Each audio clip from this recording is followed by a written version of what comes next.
Oh,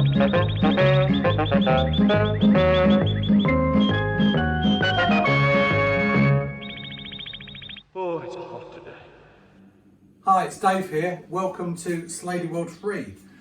Unfortunately, this is going to be the last one. The girls thought of Slady World to entertain you during the COVID lockdown. Things are easing up now, which is great. So no need for Slady World 4 onwards after today. Hopefully the girls will be doing gigs soon. On that very point, they did rehearsals in Leigh-on-Sea in July, and they've got more rehearsals coming up in the next week or so. We're hopeful, fingers crossed, that some of these gigs might actually go ahead. Like on the 31st of October, the Water Rats in London, that's a big one on Halloween. 14th of November, Star and Garter in Manchester. 4th of December, the Con Club in Lewes.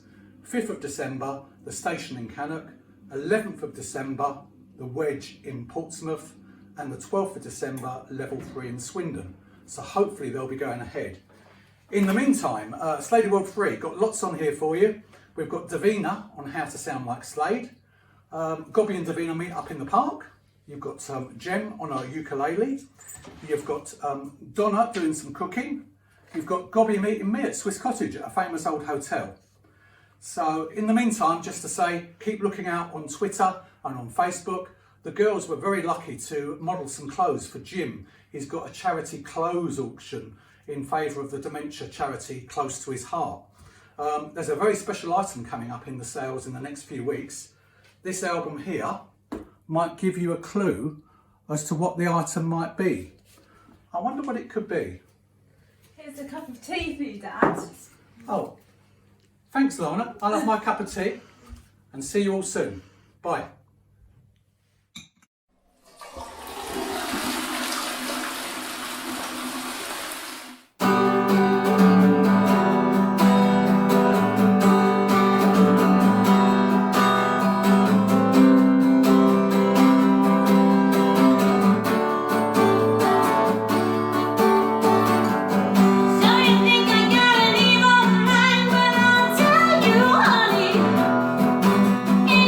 Don't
Hi, I'm back at Swiss Cottage. This is where I was in 1973. The band Slade was staying here just before the Earl's Court concert. I wasn't here on the Thursday night, but apparently what happened was the band had been out rehearsing and they pitched up here in taxis in the evening, and sitting all along this wall were 100 or so kids waiting to see the band. And as they got out the taxis, Dave Hill described it as vultures swooping on them. The band ran into the hotel. Dave Hill was the slowest because of the platform boots, and all the girls grabbed him. So that was the start of the Swiss Cottage experience on the build up to the Earl's Court concert.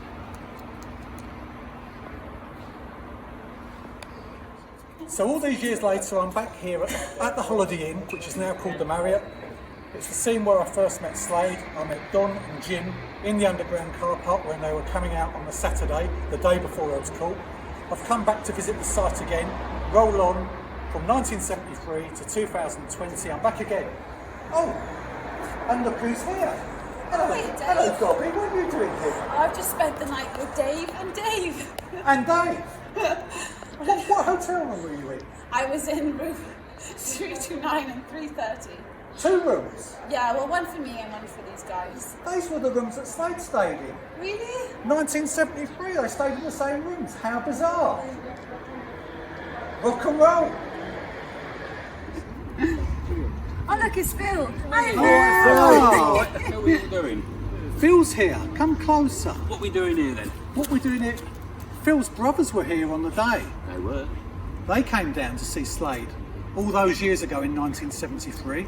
Tell the story about your brothers meeting Slade. Well, somehow they managed to get into the hotel, and one of them got into the lift with one of his friends, and they got up to the floor where Slade was staying. That was the 3rd floor. Yep. And when the lift doors opened, Slade were waiting for the lift to actually go downstairs for a little photo shoot on the 1st floor somewhere. So what, they got in the lift with Slade? Yes, and well, they didn't say a word really. They were just sort of like, wow. A bit gobsmacked. Yes, Bit gobsmacked. Who are these people? You know, well, we're really in the lift with them. And Slade invited them to the photo session. So they went down and sat in on the photo They session? did indeed. Yeah, they sat there in the background just watching it, and that's about it really. And Wow. probably told to leave after that, I should think. Well, Probably become a bit of a bit of a hindrance yes, to the band. yes. I Wow. would have thought so. And Danny stayed in the same rooms? Yes, I stayed in the same rooms. We're not allowed to go in though because of social distancing and stuff. But we had a good time, didn't we, boys? We did. Just looking a bit tired. Yeah, we're going to go to the pub now for hair of the dog. So what happened with me meeting Slade was that I was standing around here and there was a policeman, and the policeman suddenly announced that Noddy Holder would be poking his head out a window around the side of the hotel, around that side, down that way. And he said he'd be waving to all the fans from his window. But at the same time, this taxi pulled in here and went down to the underground car park, which I thought was a bit weird.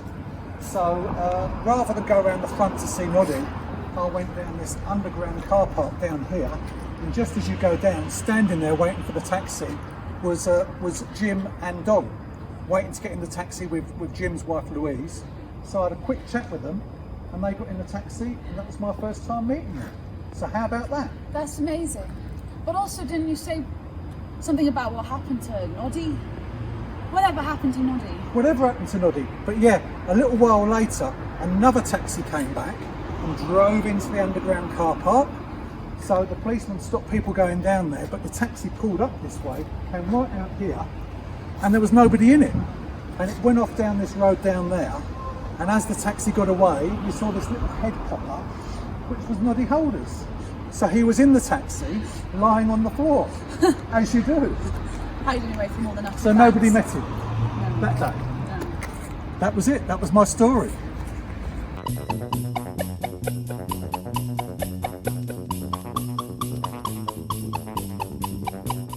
Hi guys, hope everyone is well. It's Donna Powell here again, and I will be doing another semi-cooking sesh for you.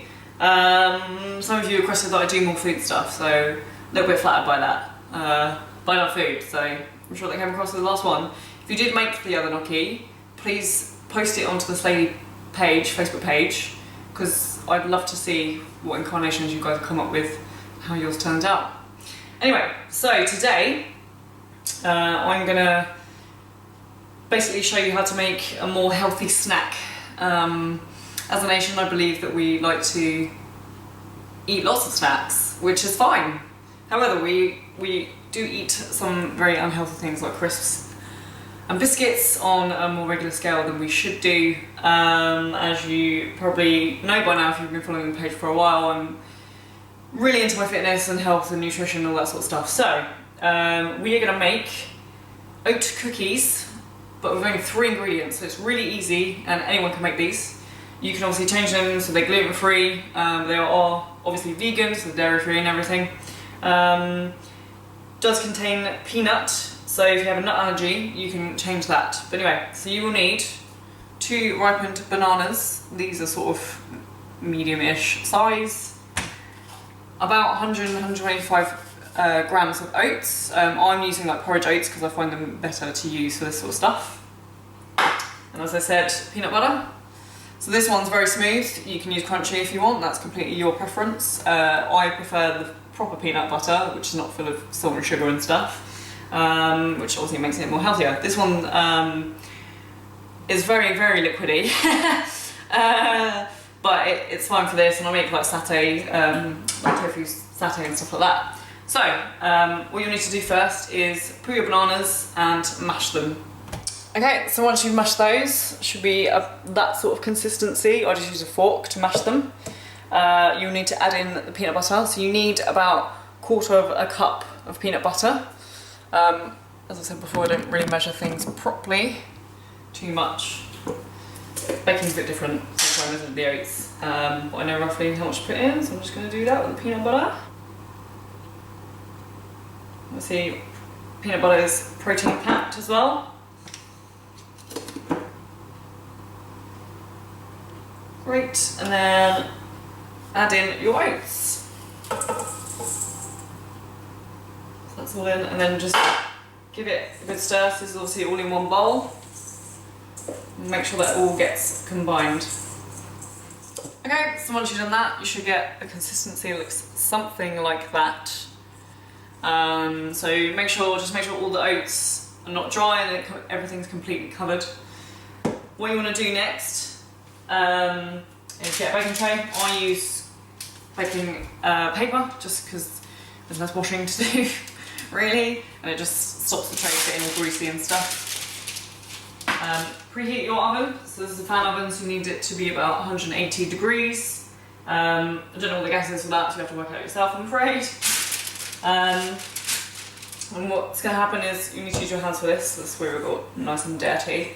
It will make roughly about 6 cookies, depending on how big you want them, really. You can also add in other things like raisins or chocolate chips. Yeah, other little things like that if you wish at this point. Completely up to you. For this one, I'm just going to leave it as is. I do sometimes put raisins or sultanas or like goji berries or something in it. Obviously dried fruit, great fibre source. So let's do that. You need to get roughly ball shape about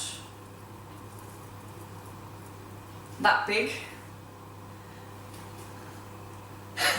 Making you sure you can see that. And you just place it on the baking tray.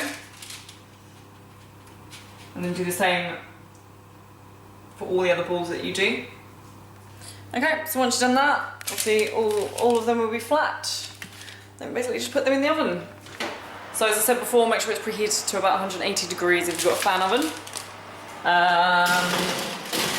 And you want to put them in for roughly about 20 minutes or so. Keep an eye on them, because obviously you'll know once they start browning, that's when they're good to go.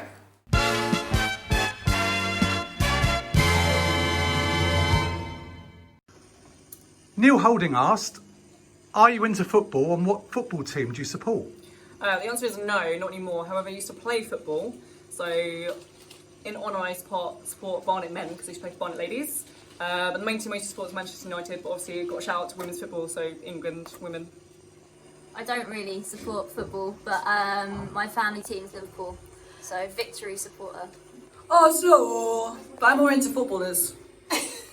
I was like, tell me something about I don't mind a bit of football. I like the big, the big championship games and all of that. But if I had to support a team, it would be Arsenal, Highbury girl, or Everton by default, as my other half is. Charlie George, Massive Everton. get your tits out.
I'm here on London's Denmark Street, which is famous for all the music shops.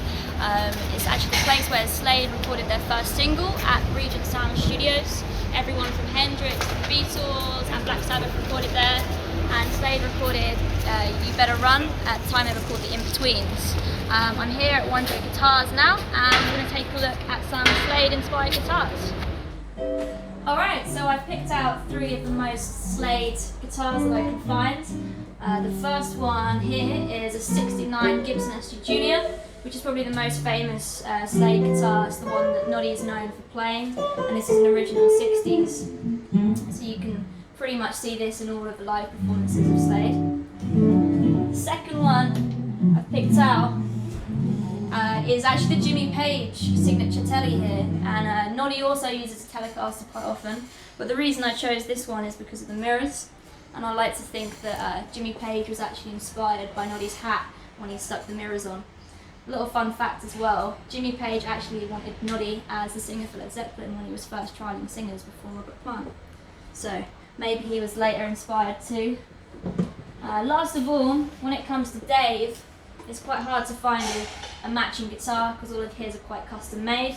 The closest I could find is this Duesenberg, which is made in Germany, and it's probably the most glam looking guitar that you could find, so I think if Dave was going to pick a new guitar, that would what it would be. And last of all, we're in the acoustic section. The last guitar I've got here is the Gibson Jumbo, which Noddy uses in the video for Far Far Away.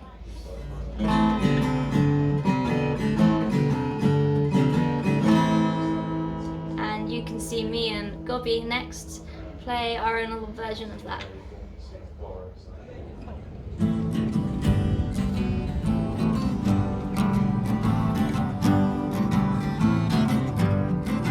Hey there, we're the Slady sisters. We're gonna play a little song. It goes like this. I've seen the neon lights go down the Mississippi. I've seen the bridges of the world along the river. I had a red light up her wrist without me even getting kissed. I still see it so unreal. I've seen the monies in the mountains of Alaska. I've seen the sunset in the east and the west.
Christina here.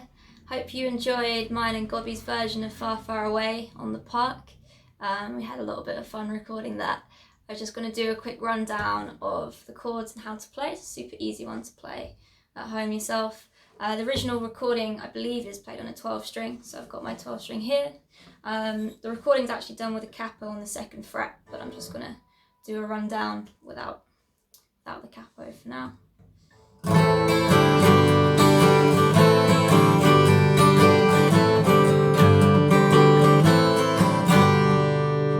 So the main intro to the song and the first half of the verse is just going between A minor and G. It also has just this little kind of run up and down between the chords. So from the A minor, it's just going between the 2nd and 3rd fret on the A string. So you've got a, and then the same backwards on the E string.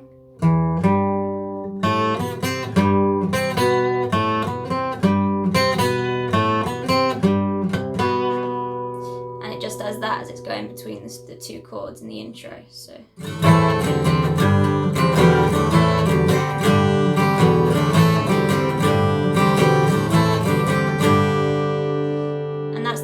Half of the verse. The second half of the verse, it does a run up between F back to G, and then a run down from the C back to the A minor, and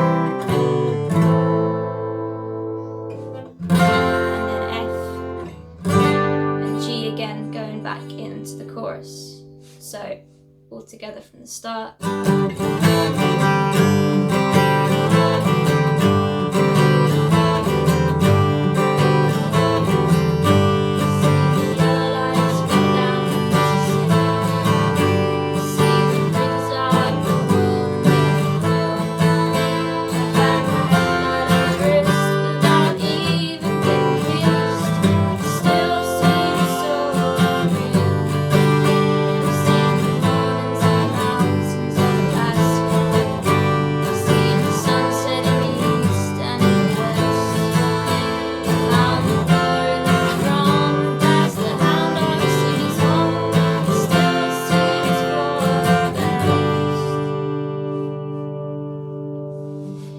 And then the chorus is just that run down again from C to A minor, to G, F, and back to G again. And it just does that 4 times, and then the very last time it goes to an E major before going back to the A minor.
And that's pretty much it for the whole song.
So welcome to my bar, Barclays Bar, named after my little dog, also my music room, where I'm going to do a little talk through some of my current bass guitar collection. So the first bass guitar I ever bought was sort of back in the 80s, which was a Westone Thunder 1A. I did sell that at the time, but if you're interested, there's a little picture of me looking all young and playing it. That was an absolutely great little sort of early 80s guitar. But when I sold that, I found this particular guitar in a junk shop, which was a bit of a find because I managed to pick it up for about 30 quid, which even in those days was incredibly cheap. And it was quite an enigma for a while because I couldn't find out anything about it. The bass centre in London didn't really know anything about it. So I just sort of played it and loved it because the styling was so beautiful. And it wasn't until recently when I sort of asked for the help of Gareth Jones, aka Gaz Top, who did a bit of digging and found out that it's actually made in the Tesco factory, not Tesco, Tesco in Japan, and then imported to England and sold as Gren. So it's actually a really nice example of a sort of an early 70s vintage hollow-bodied guitar. So I absolutely love this, but I'm actually selling it because I need to fund my guitar habit. So I moved on from that one to this interesting looking thing. So this is a Washburn electro acoustic. I particularly like this because the band I was in at the time, it was very much folky, indie, so the acoustic element of it worked really well. It didn't have the standard F holes, instead it had this interesting looking sort of sound slot. But although I loved it and it made some nice tones, it's actually a really thick guitar. It's a really big guitar, and as you can see, I'm only little, so it kind of did drown me a bit. And I don't really play it anymore, but I'm reluctant to sell it or anything because it works really well with the sort of more gentle stuff that I sometimes do. So instead of that one, I bought this little beauty. So I don't know if you can see this. So this is an Ibanez AGB 200, which still has that sort of classic styling, beautiful guitar, but it's a lot thinner, it's a lot lighter.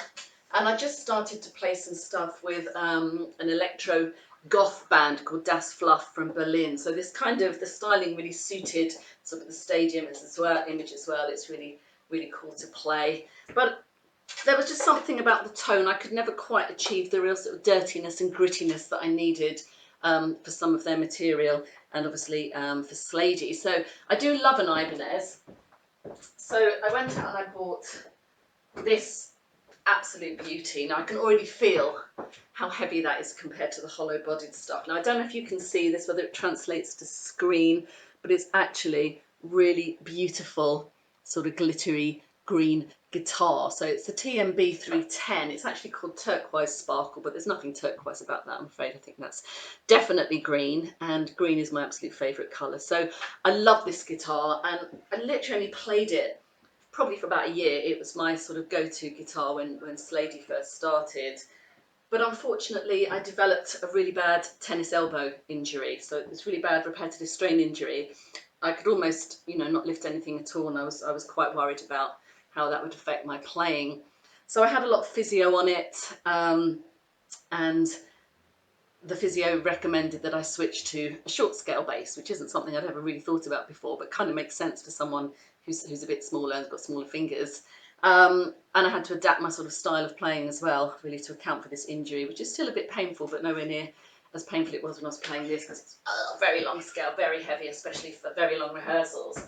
So enter the first short scale that I bought, which was this lovely little thing. So this is a Gretsch. Again, if you can see, that's in green. A bit shorter, 30.3 inch short scale bass. I can already feel the difference, so incredibly light.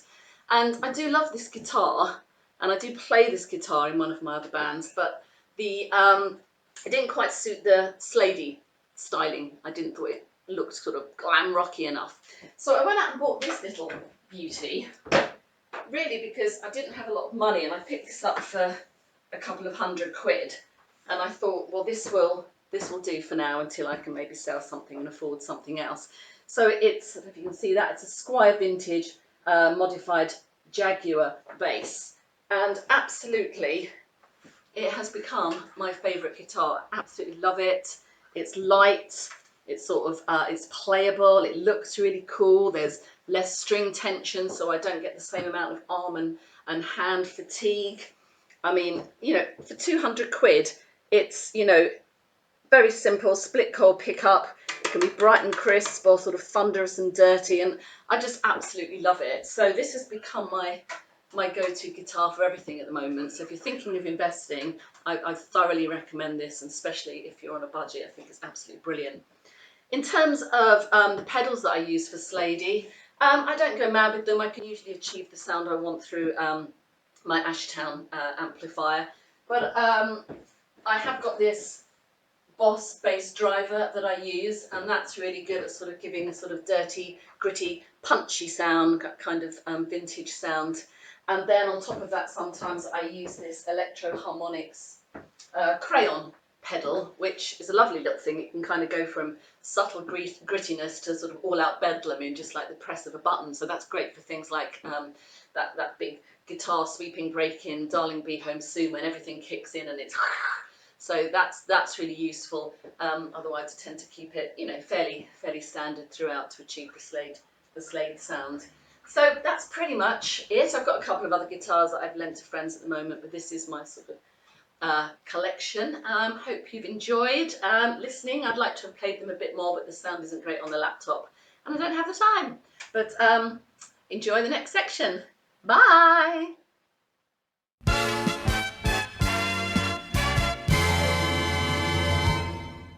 Mark Caudry would like to name your favourite Slade album. Old, New, Borrowed and Blue. Slade in Flame. Alive. Probably Ballsy. Good choice. Thank you.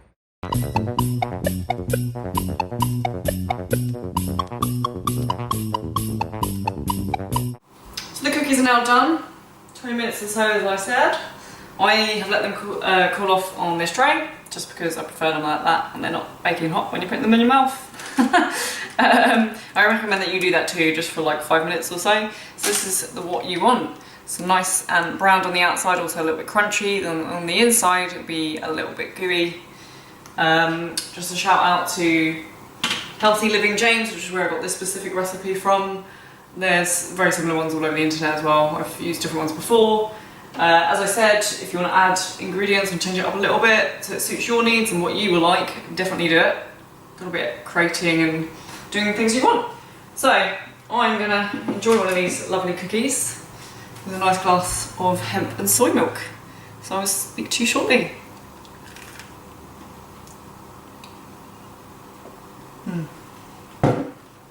Really good.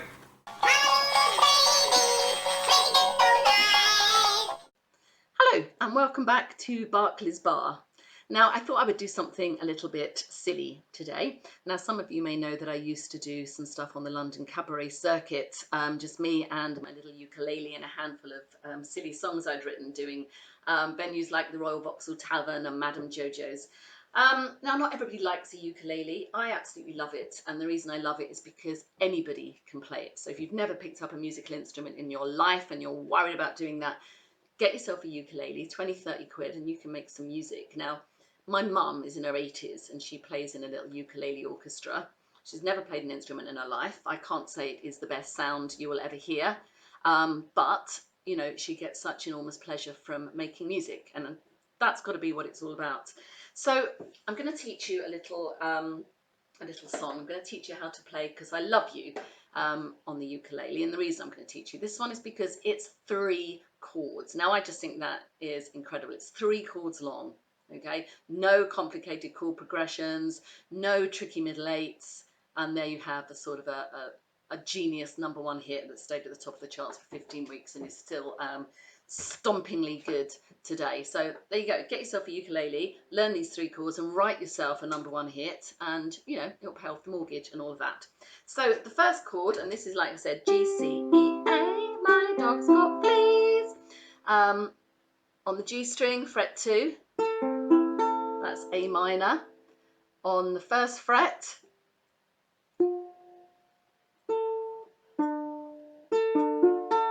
that's D minor. And then slightly trickier is your B flat. I play it like this because it doesn't sound quite so horrible. That's literally all you need. That's all you need. Ah, although there is one other thing that you need. You need to be cabaret, darling. So just give me 5 and I'll be right back. Ah, that's better. Okay, so I'm going to enlist the help of my twin sister Jemima, who's going to accompany me on piano. I've got my rhythm ring, which isn't nearly as rude as it sounds. And of course you can't have a cabaret without making a god-awful racket blowing on your kazoo, which of course anyone can play as well as the ukulele. So grab your ukuleles, remember the 3 chords that we've learnt. It's all about having fun, letting go, not taking yourself too seriously. So when you're ready, take it away, Jemima.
You can never unsee that, you know that.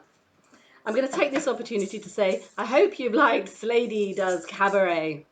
I'm going to say goodbye. I hope you've enjoyed Slady World 3. Keep your eyes posted for, keep your eyes peeled for future gigs, and we really look forward to seeing you soon in the flesh. So it's goodbye from me.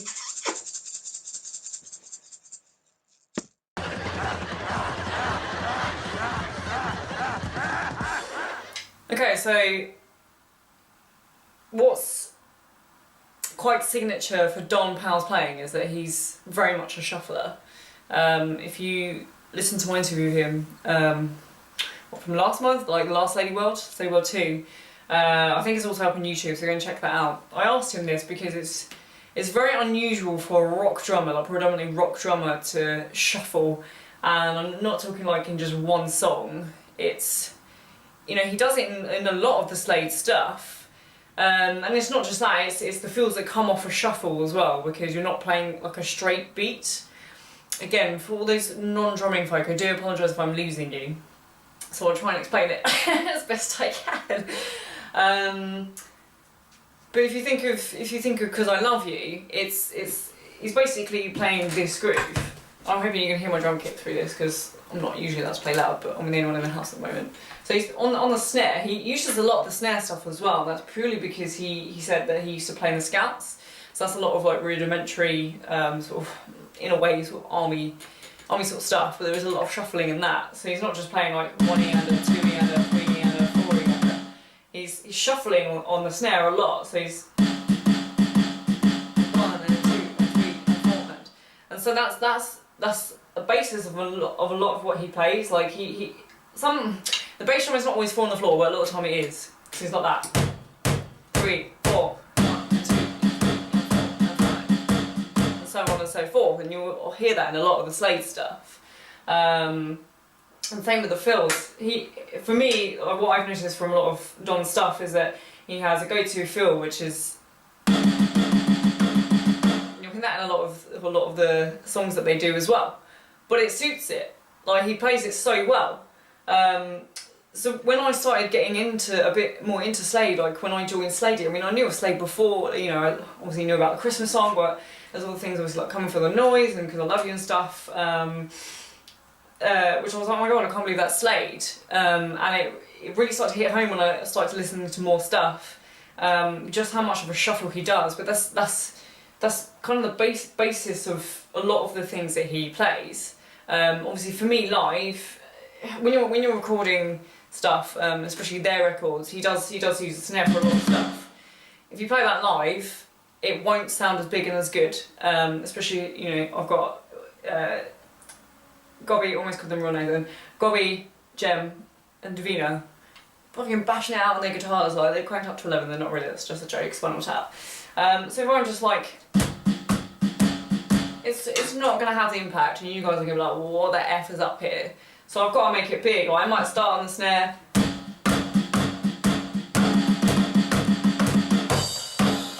Oops. This is why I hate electric hits. I'm making it big. Just to help push our live sound a lot more. So that's basically the run through why I wanted to give for Don Powell. I can show you with Cause I Love You now. Bear me a second. Where are we now?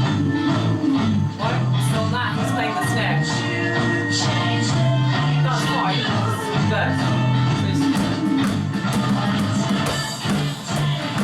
And then you got to push it. So if I played that live just on the snare like he does, it just wouldn't sound as impactful.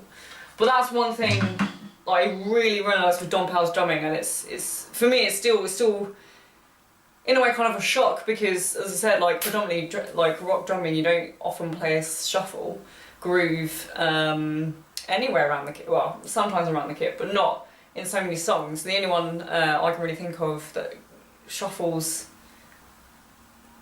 a bit more than a normal rock drummer does is I think Brian Downey from Thin Lizzy. You know, you've got a few of their songs, especially on the Jailbreak album, I think it is, where he shuffles. But it fits the song and it's great. So that's my very basic drum lesson. Well, the sticking for that feel is 1 under, 2 under, 3 under, 4 under, in case you wanted to start learning, or whatever you want to do really. But yeah, so hopefully that was a bit more of an insight into Don Powell's playing. I mean, have a listen. It's in so many songs, like Cause I Love You, even the Christmas song, he plays a shuffle. But when you guys finally come and see us, when COVID finally F's off, because we're so sick of it now, we just want to play. I'm really hoping we will play a gig this year, but we'll see. Come listen to that record, like the actual Slade record, and then come watch us play, and then you'll see why I do what I do in the drumming, to transpose the recording that Don has done into the Lost If that we have done, and also to have amazing fun. I can see you there, but don't worry. With your head down in your eyes and you say hi.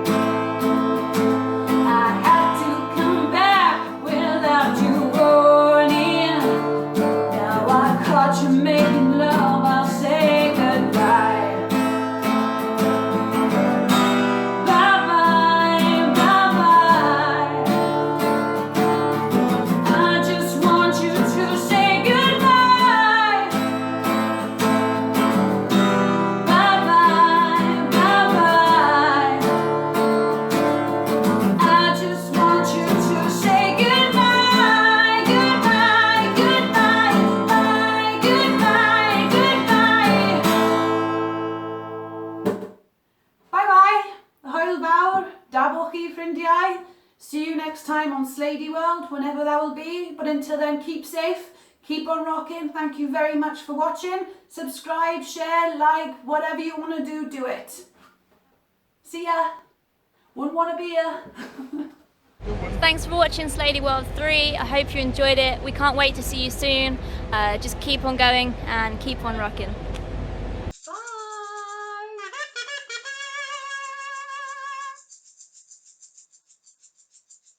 Thanks guys for tuning in for another Slady World. Hope you enjoyed. Just want to say again, stay safe and everything. Just, you know, keep your wits about you. Just keep going, and hopefully at some point this year, by the end of the year, we'll have at least one gig so we can come see you guys, because I know we're all chomping at the bit now to really do that.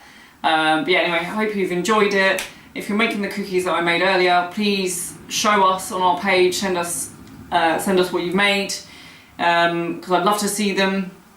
And if you're drumming, send us some videos of you playing along to Slade as well. We'd love to see it. Let's all share.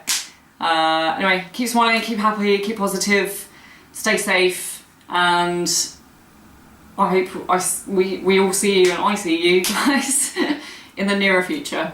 Alright, take care guys.